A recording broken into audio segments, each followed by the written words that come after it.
Democrats retain their majority in the state Senate, this week's First Look explores some of the other ramifications of the Democrats' big win.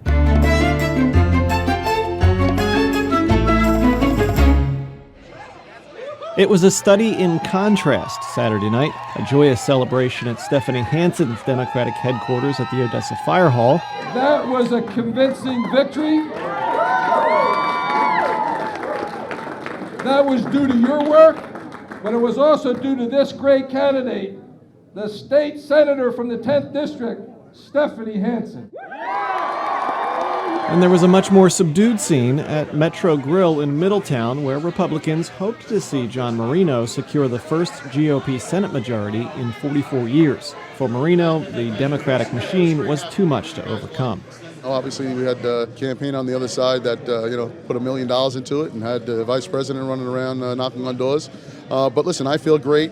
We worked hard. We stuck to the issues. For Hansen, the victory was about much more than just this one seat. We have sent a clear message. This wasn't just, oh, we barely squeaked by because this was a mandate. Delaware is small, but I think that it's the home of a sleeping giant which has awoken.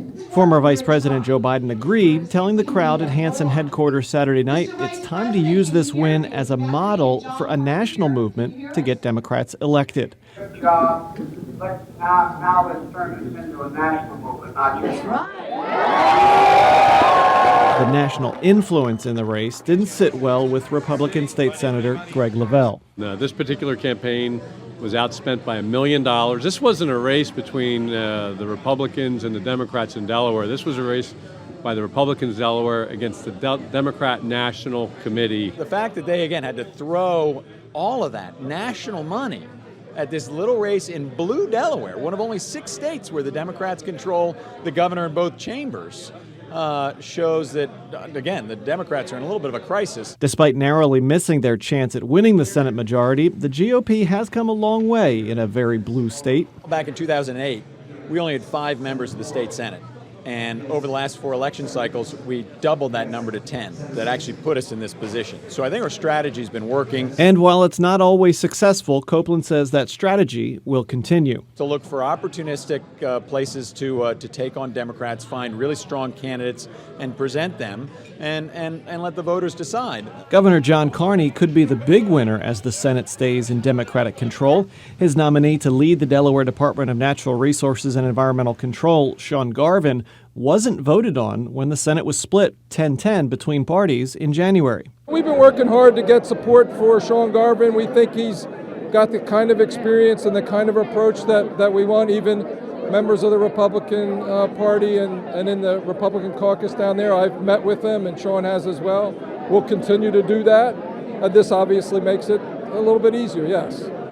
The General Assembly returns from their 6-week budget break on March 14th. That would be Senator Hansen's first legislative day. It would also be the Senate's first opportunity to vote or not vote on Sean Garvin to be Delaware's next environmental secretary. We'll have more coverage of that decision coming here on First and online at newsworks.org/Delaware.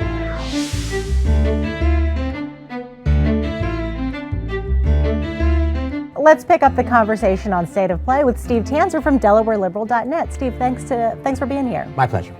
You know, Democrats retain control of the Delaware Senate, so how do we look at the results from Saturday's special election? Was this a huge vote against President Trump? Was this a showing of what big money can do for a Democratic candidate? Or was this beginning of a movement to galvanize the Democratic Party nationally? I think it definitely was a vote against Trump and definitely a message that perhaps the Democrats are beginning to galvanize nationally. There are 35,000 registered voters in the senatorial district. Mm-hmm. Usually it's all you can do to maybe get 10, 12% at most out for a special election. Yet in this election, we had well over 12,000 voters. 35% plus of the electorate came out to vote. That is an incredible amount of voters. So clearly, in an election where there is a Democratic edge in terms of registration, if you have something approximating a general election turnout, the Democrats are likely to win unless the Republican candidate is all that. And Marino did not turn out to be all that. $1 million, though, was put into Stephanie Hansen's campaign. I mean, this is for the District of Middletown, right? the 10th senatorial district. Did the Election Commission make the right call to allow that sort of PAC money to come in? Because, you know, the GOP had said that they felt the PAC money had tipped the scales in the Democrats' favor. Well, keep in mind now, I mean, everything was legal, I think, in terms of the PAC money. A lot of that money was really grassroots money, which was funneled through some newly created PACs designed, in fact, to maximize the effectiveness of the grassroots. I find it ironic, having worked in the legislature for as long as I did, knowing full well that we would always be outspent by Republicans because there were always 50 people out in Greenville who would write $600 checks for any candidate who came along, which was $30,000 just like that. In fact, I think a lot of that money had no impact. In fact, Richard Pryor once said the cocaine is God's way of telling you you're making too much money. Doing television commercials that only 2 or 3%, perhaps, of prospective voters in the district are viewing is sort of the equivalent of the Pryor theorem there. So you can say, they can make that argument. I think, however, the results were so non-competitive. A 2,200 vote margin, a campaign, the Marino campaign, which imploded 2 weeks before the election. You have the campaign manager and volunteer coordinator leaving the campaign. I mean, that's unheard of. So they saw the writing on the wall, you think, or? I mean, we have Republican sources as well as Democratic sources at Delaware Liberal. No, they just got fed up with Marino, the person, and the candidate. What about? Can you say? I mean, that's all I was told. Okay. I mean, yeah, Marino was not necessarily well liked even by the people who were working on his behalf. Okay, well, speaking of John Marino, you know, he told us that, or he had tried to run for the same seat, lost in 2010, did it again in 2014, ran in this special election. Is he just done in Delaware politics? Well, it wasn't the same seat.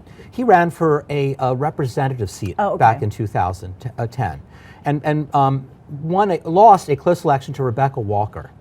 And then he did move. And so it is correct that he ran against Bethany Hall Long in 2014. That race was close, but there was the extenuating circumstance of 2 weeks before the election, her husband getting caught stealing Republican signs. Right.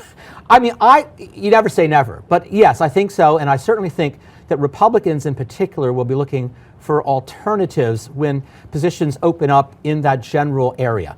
Okay, Stephanie Hansen's getting sworn in on March 14th. What do you think the first order of business is? I think the first order of business after the swearing in will be voting Sean Garvin's nomination to be DENREC secretary through. Want to talk about Carney doing his, you know, budget reset roadshow, that sort of listening tour. He's going to present a budget in a few weeks. How do you think all of that is going to shake out? Oh, the real question with Carney is he going to consider only budget cuts, or is he going to also consider revenue enhancers?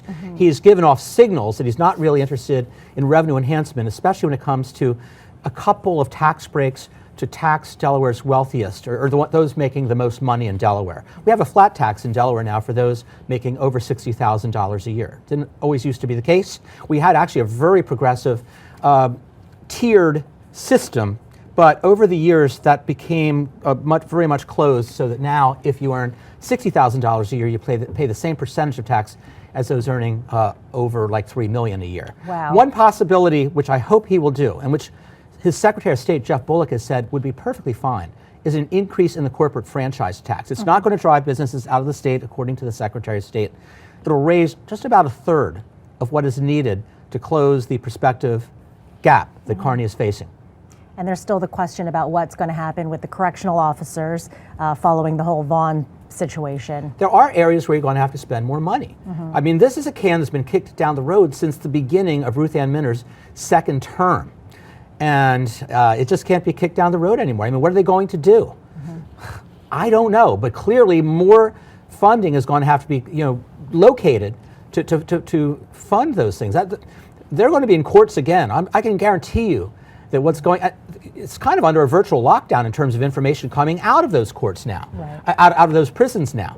I mean, something is going to have to be done, and they're going to have to find some revenue somewhere. Okay, Steve Tanzer of DelawareLiberal.net. Always a pleasure. Thank you so much for being a part of State of Play. My pleasure. Lung Cancer Awareness Month has come and gone, but the work of a Delaware State alumnus determined to inspire others after the disease hit too close to home is far from over.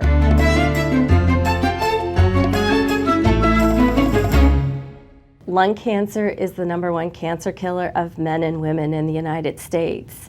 Deb Brown, Mid-Atlantic President and CEO of the American Lung Association, gives us a look at what a diseased lung looks like. Anyone can get lung cancer. You don't have to be a smoker. You don't have to be someone exposed to secondhand smoke. There's a variety of risk factors associated with that. In fact, 2/3 of people diagnosed with lung cancer have never smoked or have quit smoking. Alarming as it sounds, Brown also listed a number of things, including trending behavior, that you should say no to. Hookah, cigar smoking, the use of other products that have nicotine, etc. in them. The best way for someone to really prevent any type of disease or that is related to tobacco use or nicotine, the best way to prevent that is to never start. But what about those already living with lung cancer? Delaware State alumnus Bernard Kabler is offering some encouragement through poetry after he lost a loved one to the disease. I started writing an inspirational poetry book back in 2010. My mom had passed away with cancer, lung cancer, and that night, that Saturday night after I buried her, that Sunday morning, something in my spirit said, know who you are. So I got up that Sunday morning and I started writing a poem, Know Who You Are, because she always used to say, son, I don't worry about you because you know who you are. Since that moment, Kabler's poems, which are now compiled into a book, serves as motivation to those not only suffering from cancer, but people in need of a little direction. A young lady on my job, she read my poems and she enrolled back in school and back in college. Another lady is teaching from my book, ministry from my book. So the book is very inspiring. Meanwhile, every day there's something new happening in the lung cancer field. Over the past 5 years, the American Lung Association has put forth $9 million in research to hopefully one day find a cure. The earlier we can get people to be diagnosed with lung cancer, the better we can treat it, and that translates into a longer survivor period. Every 2.5 minutes, a woman or man in the United States is told that they have lung cancer, and every 5 minutes, someone dies from lung cancer. A few things to note: November is Lung Cancer Awareness Month, and turquoise is the color of choice. To help support the American Lung Cancer Association, you can do so online at lungforce.org. As for Kabler's book, Messages from a Messenger, that's available through Amazon.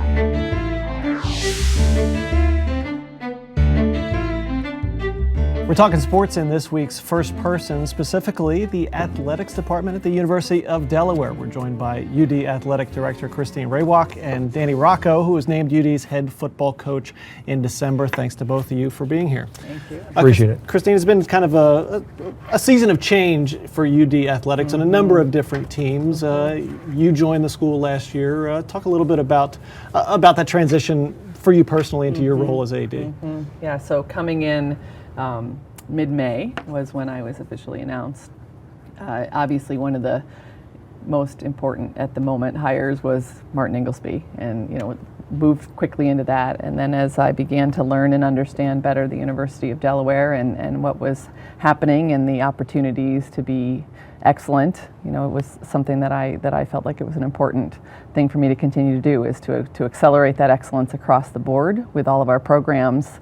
And with all of our coaches and everything that we're doing within the department as well. And you recently had the opportunity to celebrate some of that excellence in Washington, D.C. with the UD Field Hockey NCAA championship winning team. Talk about that experience. Yeah, and I take no credit for that, to be very candid with you. And I've said to folks, if you read any of the quotes, it was one of those things. Everybody was like unbelievable, and I've said unbelievable, but not. Right. I mean, if you really step back and looked at what Ralph did as the coach and the plan he put in place and how he very intentionally and deliberately built that program, they were positioned to win. They were absolutely positioned to win, and it was no surprise to me. Obviously, the opportunity to go to Washington and be with Vice President Biden, he's obviously a very special place in the heart of the University of Delaware, and likewise, it was an incredible experience for those young women.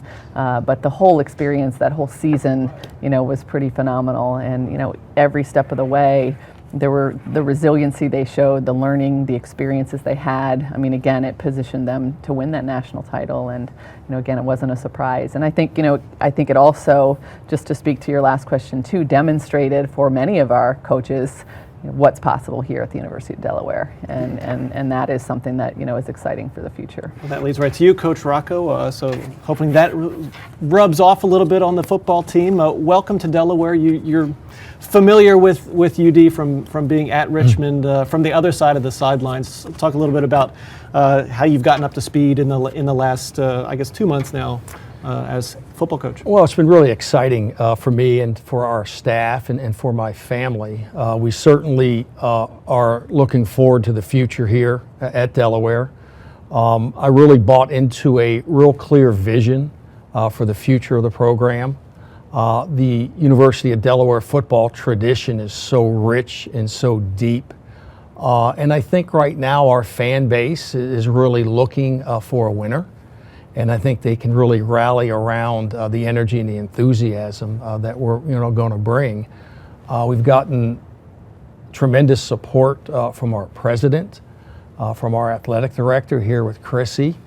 And it all really starts with a vision for the future. And they offered a vision to me during the interviewing process that I was able to show, share, and sell to the staff that I brought with me. And then it also had benefits for us in the recruiting process as we were kind of selling this same vision and dream for the future of our program. So it's all about the future. It's all about moving forward. And I think things are lining up really well for us here. We're excited to get started. Obviously, you had a lot of success over the last couple of years at Richmond into the playoffs, I think the last 3 years. What does it take to get this team back there? Well, I think that the exciting thing for me right now is we're moving into a phase where everything we're doing is specific to player evaluation and player development. And because when I arrived here in December, we were kind of on a break, the Christmas break, then a recruiting cycle. This is really the first cycle for us as coaches to get connected at that level with our student athletes. So we're really excited about this phase of the program moving forward. I think it's always about the reality that the process outweighs the event. If our focus is simply on trying to get to the playoffs, we're going to de-emphasize the process. And the process to me is always of more significance. And we have a really good model for what we believe in and what we do within our football program, how we develop character, how we develop a winning attitude, how we unite and develop chemistry within the organization. And all those things are equally important as we put this thing back together.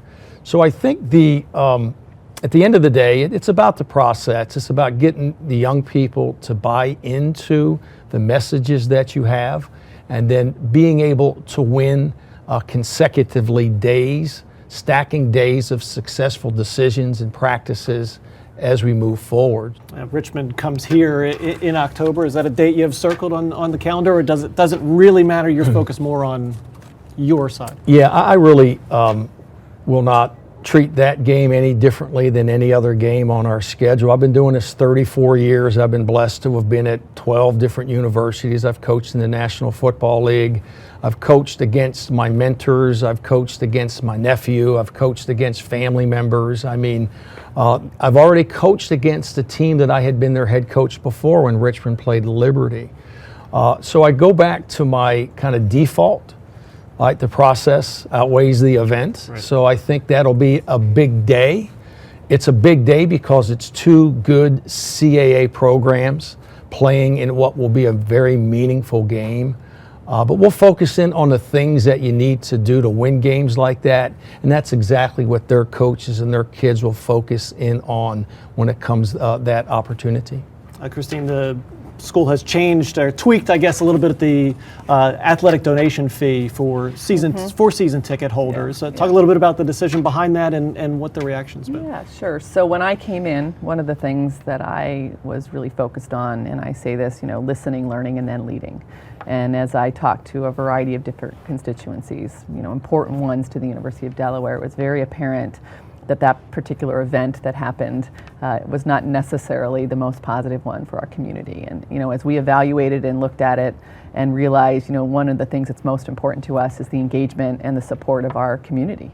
And we felt like that choice was the right one to make in order to be able to, re-engage with some, be able to validate the things that I was saying and that the president was saying about wanting everybody to be a part of what we're working towards here in support of Coach and in support of the program as a whole. The reaction has been very positive. People are appreciative that we listened. I think that's one of the things that we're working really hard to demonstrate is I just don't want to ask and not ideally do something with the information. I want to be very certain that I'm responding back and saying, we heard you and this is what we're going to do, or we heard you and we can't necessarily do what you're asking us to do, and here's why. Because that is a really important relationship for us. This community, the state of Delaware, our alumni, the passion that I have felt since I walked in is palpable, and I love it because you can work with passion. Some of it has been, critical passion, right, which is okay. Right. Again, the feedback is data, right, and it allows us to make decisions that are going to be best for the university first and foremost, and then obviously athletics and the student athletes in our programs as a whole. So, Coach, if you could kind of talk to those fans who maybe have been a little disillusioned over the last couple of years and disappointed by outcomes, what's the message to those who are in the seats Saturday after Saturday? I think that it's all about teamwork. I don't think that I've ever been involved in anything that was successful that wasn't focused on team first. Everybody has a role, everybody has a job to do. Our jobs are very unique to our titles.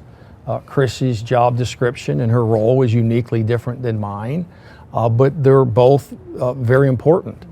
And I think with our fan base and our alumni, they're extremely important to the future of our program and to the success of our program. And we need to be able to continue to rally and to unite this fan base. It's kind of like what came first, the winning or the enthusiasm and energy. But either one first could help develop the other one. So with the energy and enthusiasm, for me, that's what our student athletes deserve. They deserve to have the best possible student athlete experience out there. And that's what we're committed to. And that experience consists of a lot of different things: academics, social maturity, moral values, and obviously athletic success. So when we offer that whole person model to our student athletes in that experience, part of that experience is winning, and part of that experience is being supported by a fan base that really wants to be behind your team and energetic and enthusiastic. I came to Delaware when I was at Richmond as the head football coach. I think it was my second year at Delaware, at Richmond, and 2013, somewhere in there, and I was extremely excited about the atmosphere and the energy at the stadium here at Delaware.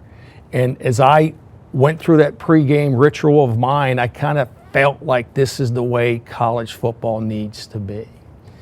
And our student athletes, they deserve to be in that platform and in that environment. So we need to support each other, and we need to communicate and be on the same page moving forward. But ultimately, we all want to win, and we all want the student athletes to have a very enjoyable, very fulfilling experience. We look forward to it. Coach Rocco, UD Athletic Director Christine Raywalk, thanks so much for being here. Appreciate your time. Blue Hen football kicks off against Delaware State Thursday, August 31st in Newark. March is Women's History Month. To celebrate, the Rehoboth Art League has a series of exhibits showcasing the work of the league's female members. It goes from the time of its founding back in the 1930s and up through today. We stopped by for a first experience style look at these women's beautiful work.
For the Modern Women juried portion of the show, over 50 artists submitted over 150 pieces of art. There are 3 exhibits in all celebrating the women of the Art League, and all are free and open to the public and run through March 12th.